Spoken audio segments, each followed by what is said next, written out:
So we got practice going on. LA Night Jam, a little quiet right now, but one of our drivers is getting situated to the conditions here. Mr. Wilbush, how are you doing, sir? Doing great, Tony. How are you? I'm doing fantastic. Now, Will, you've driven a lot of international tournaments, but this is your first time driving LA Night Jam. Must be pretty stoked about that.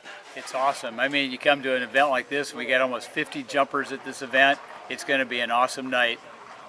Now, coming from California, obviously you're pretty used to the Western scene here. Are there any major differences that you've noticed from there to here? Yeah, only the humidity. You know, in California it's dry. You come here, you know, and you need to change your shirt in the middle of the day. Okay. Now you've been instrumental in testing out this new boat down here, which is the new Mastercraft Pro Star. We'll be pulling our jumpers at LA Night Jam.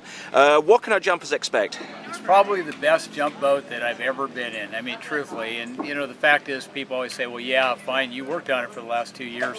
But the reality of it is the best jump boat I've ever been in. That 6.2 delivers such smooth power, and the jumpers are blown away by how small the wakes are.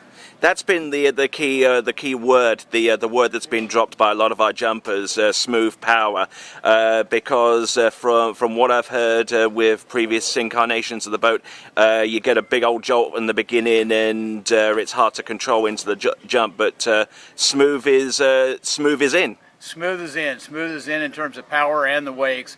And you know, with a jump boat, you can always overpower a jumper as they start to turn in.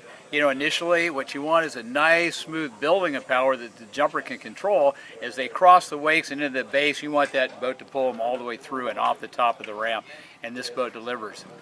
Now, over the years, you've been renowned for pulling a lot of pro tournaments, mainly slalom tournaments over at Diablo Shores and a number of other places.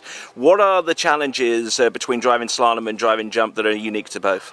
Well, in slalom, you try and, you know, you're really smooth in the way you deliver a pull. And in jump, you also have to be smooth, but you got to be assertive or aggressive in terms of how you drive a boat. That boat has to maintain a straight boat path, so as the jumper starts into that ramp, you got to counter steer that boat. As they go into the ramp, you got to make certain that that boat is not pulled into the ramp and is pulling the jumper through and off the top.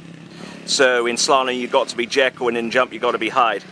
Pretty much so, yep. In slalom, you want a nice, smooth little dance. In jump, you got to drink the Red Bull, and away you go. Okay, and we look forward to seeing some great performances from our jumpers, but also from our drivers. Wilbush. It's going to be great. Thanks, Tony.